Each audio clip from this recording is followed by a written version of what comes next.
памятник во дворе у себя на даче. Потому что, хотя и сидячая вроде бы фигура, она у нас в мастерской не поместилась. Мастерская очень загружена, много других работ. Поэтому мы были вынуждены делать Сару Садыкову во дворе. Сами понимаете, сейчас погодные дела разные. То палит солнце, то дождь льет, то ветра, холода. И пока мы это сделали, мы даже прихватили мороз. Работа покрывалась льдом.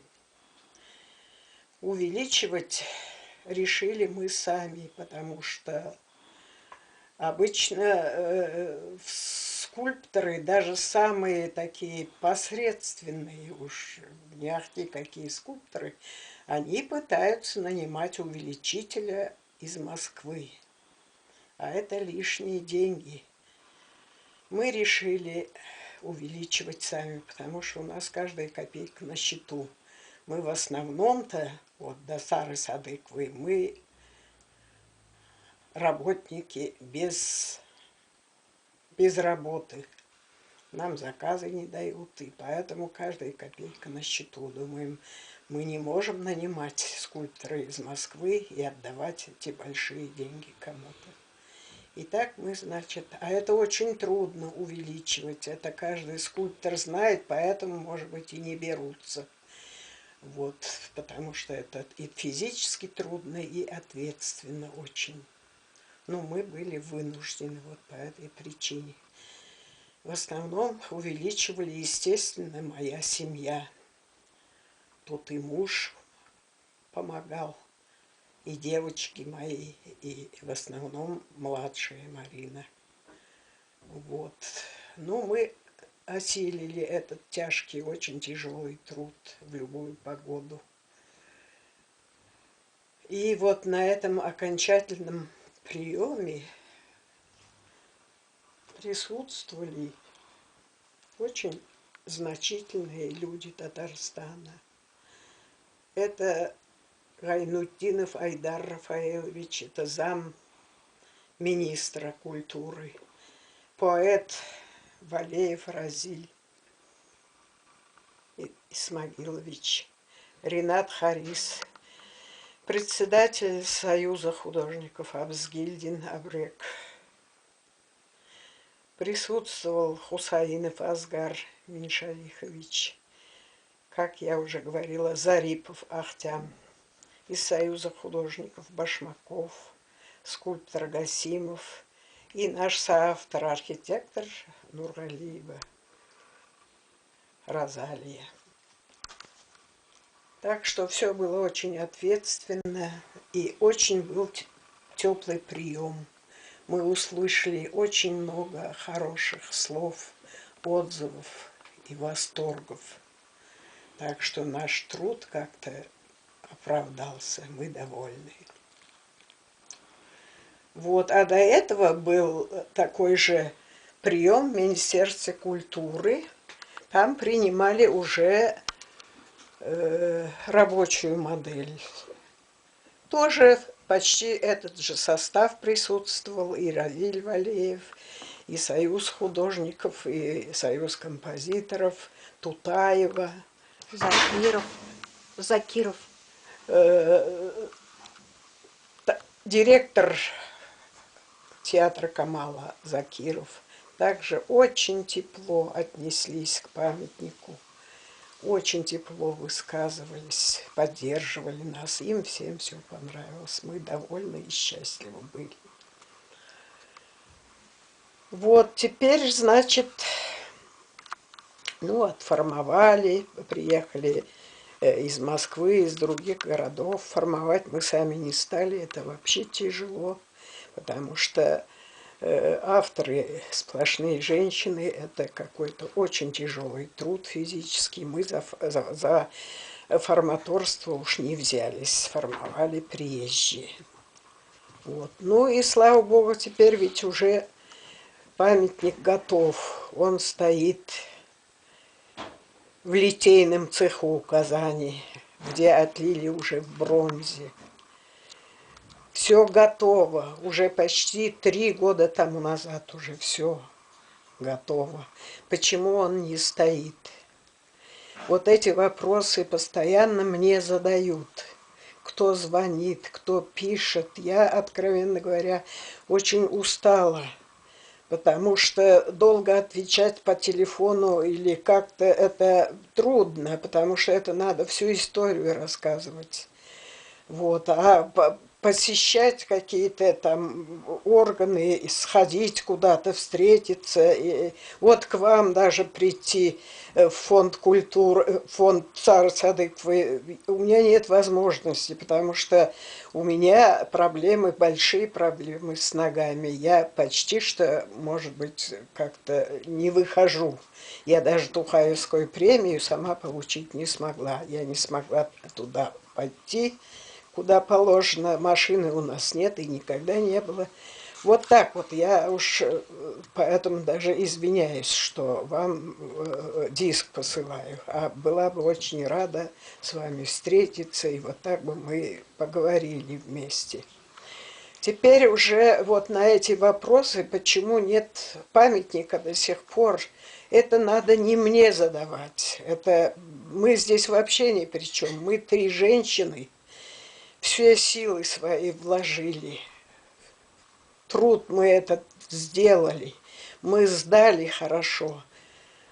Мы не можем сейчас уже отвечать на этот вопрос, потому что мы свое дело сделали. Вот, естественно, встает вопрос такой, ну все-таки почему нет памятника? Я им отвечаю, я говорю, вы обращайтесь в другие органы, мы свое дело сделали. На это, значит, многие говорят, нам, дескать, отвечают, что вы не отдаете маску, Сару Садыковой. Да, это правильно, я не отдаю маску. Почему? Сейчас вам расскажу и про это, почему я не отдаю маску и считаю, что я очень правильно поступаю. Вот, дело в том, что если бы в свое время после формовки я отдала бы маску на литье, я точно знаю, памятник, может быть, и сел бы на место, но его бы поставили куда попало. Никаких соблюдений проекта. Вы думаете, что там? Просто сидел бы голый памятник, вот Сара Садыкова за пианино. Это же смешно. Это смешно. Задумка совсем другая. Задумка, вот как называется, в основе этой памятника идет песня, замечательная песня, я считаю, вершина песенного творчества Сары Ханум. Это «Жидган Чишмя». Я сама очень люблю эту песню, особенно в исполнении Зухры Сахабиевой. Жидган Чишмя – это что? Это, вы знаете, это легенда, это красивая легенда татарского народа. Это очень все красиво, там очень красивые слова у Умера Баширова, очень просто прекрасная эта тема. И поэтому мы памятник свой подчинили именно этой песне. А поскольку называется памятник Жидган Чишмя, значит, ведь должны быть, обязательно должны быть соответствующие антуражи.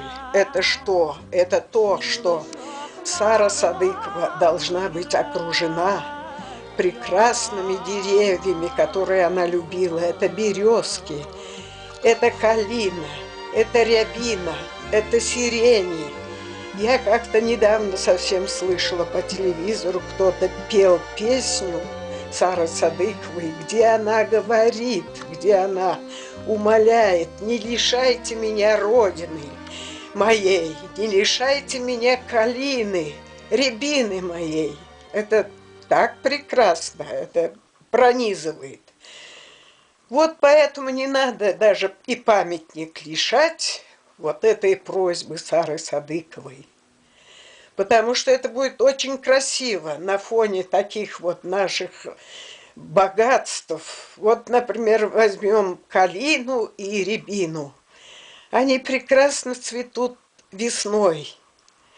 Они потом прекрасно заканчивают свое цветение осенью. появляются красивейшие плоды. Не зря Сара Садыкова в песне прославила все это. Вот, это во-первых. Во-вторых, поскольку памятник подчинен и называется Жидган Чишме, это значит, там должны присутствовать 7 фонтанов. Вот. На фоне этих фонтанов мы сделали в композиции своей 2 водоносок. Это прекрасные, красивые наши татарские девушки на коромыслах пришли по воду за водой, к чишме, к роднику. И по легенде они бросают свои сокровенные колечки, кто какие-то денежки. И с таким уже загадывают, естественно, девушки, что могут загадывать о своей любовью, о своих парнях. Вот это все ведь очень красиво можно преподнести в окружении Сары Садыковой, потому что песня этого требует. Вот у нас проект, у нас задумка только такая, и мы очень хотим, чтобы это выполнилось. Мало этого, конечно, много борьбы было даже за это. Даже за эту идею, чтобы именно такой был антураж, такое окружение памятника. Поэтому называется он ансамблем, потому что кроме памятника присутствуют водоноски, присутствует много красивых деревьев, фонтаны. Поэтому это ансамбль.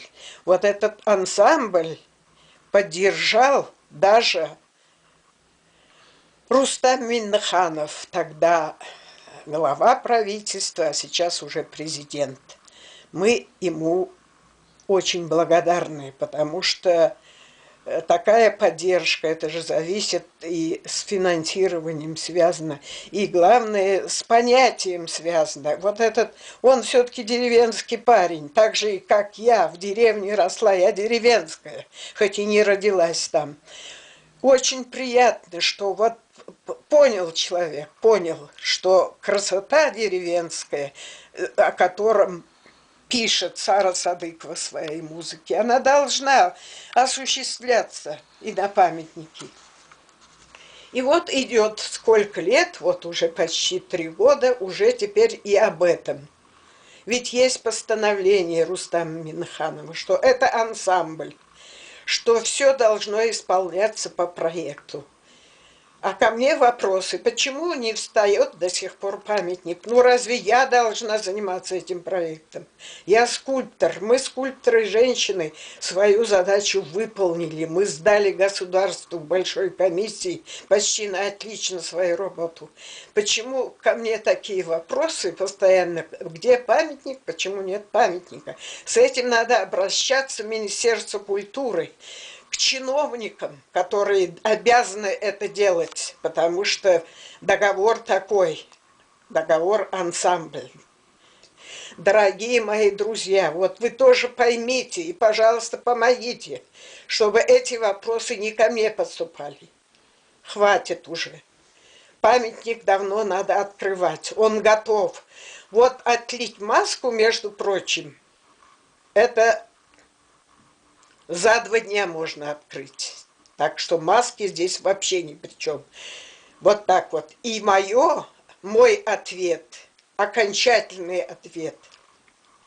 Маски я отдам после того, как я увижу Юнусовскую площадь или там сквер, он называется, вот так на улице Тухая.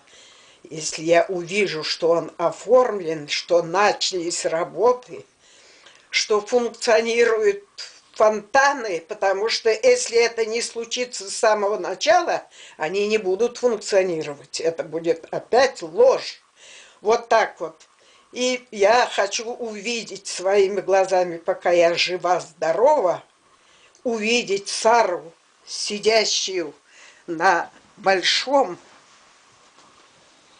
гранитном пьедестале. Он невысокий, но он должен быть квадратный. В эскизе, в проекте это все есть. Для чего это нужно? Для чего это нужно? Сара сидит за пианино. на ковре. Ковер нужен обязательно, ковер нужен. Это пустяк сделать. Это на гранитные плиты просто выбить орнаменты татарские. Это специалисты знают, как делать, и это совсем не трудно. Без этого я лично не принимаю работу. Вот это должно быть. Потом Сара сидит не только на ковре, там нужно сделать соответствующую площадку вокруг нее, вот где она сидит. Почему? Это для того, чтобы какие-то дни, особые дни, например, ее день рождения, или какие-то праздники у нас красивые, чтобы звучала ее музыка, чтобы народ приходил, мог слушать ее музыку в исполнении актеров, артистов, певиц, певцов, гармонистов. Вот эта небольшая площадь, она нужна под Сарой. Вот это надо выполнять, в проекте это есть. Вот, потом, конечно, по проекту мое пожелание. Очень много цветов по краям памятника и бьющиеся 7 фонтанов Жидыган-Чишмя. Вот, это невероятно украсит памятник. Хватит нам вот иметь, у нас в городе очень много памятников. Есть такие памятники, на которые никто и не смотрит, проходят мимо. У них своя задача, не потому что они плохие, они тоже хорошие, но там другая задача. А в памятнике Сары Садыковой своя задача. Это лирический памятник, песенный памятник. Это для народа, вот, чтобы они могли там отдыхать, а не проходить мимо с авоськой там бегом и все. Чтобы они могли остановиться, присесть, послушать музыку, чтобы звучала иногда по каким-то дням, особым праздничным, музыка звучала. Вот, чтобы народ умел отдыхать, и чтобы с удовольствием они приходили туда. Это вот сквер, он превратился, чтобы в садик Сары Садыковой, чтобы к ней приходили любящие ее люди, любящие ее музыку, и с удовольствием общались, духовно общались. Разве это плохо? Вот, поэтому этот памятник, он отличается, конечно, от других, потому что он другой, он лирический, он очень национальный. Хоть один очень национальный памятник должен быть в городе. Вот я за это борюсь, я из-за этого маски не отдаю и не отдам никогда. Если это все вот по проекту, по желанию не совершится, пока я это не увижу, я маски не отдам. Я в крайнем случае, не дай бог этому случиться, я унесу маску с собой. Это не бадание, это не упрямство, поймите меня правильно. Я очень люблю музыку Сары Садыковой, я на ней выросла. Я хочу, чтобы все это свершилось. Сара Садыкова этого заслужила. Это прекрасный композитор, единственный прекрасный татарский женщина-композитор. Она этого заслужила. Хватит, она ведь так же, как и я, теперь и я, так много боролась за красоту, за мелодию, за все. Теперь я борюсь за ее мелодию, за ее красоту. Ну, хватит вот этой возни, хватит. Я устала лично. И поэтому я к вам обращаюсь. Пожалуйста, обсудите это у себя и помогите мне. Для этого что нужно? У нас на носу весна. Сколько весен прошло? Это делается оформление сада только весной и только осенью. Сколько осени прошло? Никто не шевелится, никому ничего не надо. Там мусор или так и лежит этот. Мои дочери несколько раз туда ездят, смотрят, не зашевелились ли, не начали. Нету, там глухо, там мусорные площадка так и валяется. Вот моя просьба какая. У нас весна скоро, а ведь все насаждения, вот особенно деревья декоративные, которые я перечислила, самое хорошее время – это весна, начало весны. Вот это должны посадить нынче. Растает снег, появится земля. У нас есть прекрасная организация Горзеленхоз. Они должны взять на себя тоже оформление этой площадки, этого сада Сары-Садыковой своими прекрасными цветами. Это их дело, это не мое дело, я это не умею, и я не обязана это делать. Вот эти вещи, вот эти просьбы, фонтаны, это фонтан ведь тоже пустяк, между прочим. Даже мне, вот я не инженер, у меня нет этого образования, я женщина, и то я знаю, что это пустяк. Пропустить сплошную так вот трубу, наделать 7 дырок, от которых будут биться эти фонтаны. Ну, Господи, я, может, примитивно рассуждаю, но это в основном это так. Никаких проблем здесь нет. Просто никому ничего не нужно. Только в этом дело. Если вот так вот. Вот поэтому давайте уж мы все вместе нынче уже весной возьмемся вот за эти хлопоты. Если мы не будем подгонять там, просить, умолять, она ведь опять будет тянуться. И многие из нас могут не увидеть этот памятник, не дай бог. Очень жаждает, я ее понимаю, дочь Сары Садыковой, это ведь не шутки, дочь, она должна увидеть открытие памятника. Я как автор, я должна увидеть открытие этого памятника в моей жизни. Это последний памятник, я уверена. У меня все отбирали. Поэтому я знаю, что это последний памятник в моей жизни. Я хочу красоты. Я хочу, чтобы он хорошо сел, чтобы народ был доволен. Уж, пожалуйста, давайте вместе это осуществим. Вот, который звонил на днях, я вам сказала, из литейного цеха. Маруденко его фамилия. Это же надо, уже договорились до того. Меня буквально уже припугивают. Садятся на меня, запугивают. И что он сказал? Министерство культуры собирается у вас отнять этот памятник за то, что вы не даете маску, и написать, значит, акт о творческой неудаче. Неужели я соглашусь с таким актом? Я не позволю никакому Министерству культуры сделать мне такой акт творческой неудачи. У нас творческая удача. У нас есть все документы, у нас есть протоколы, где самое значительное комиссия, которые знали Сару Садыкову, ценят, любят, приняли почти на ура.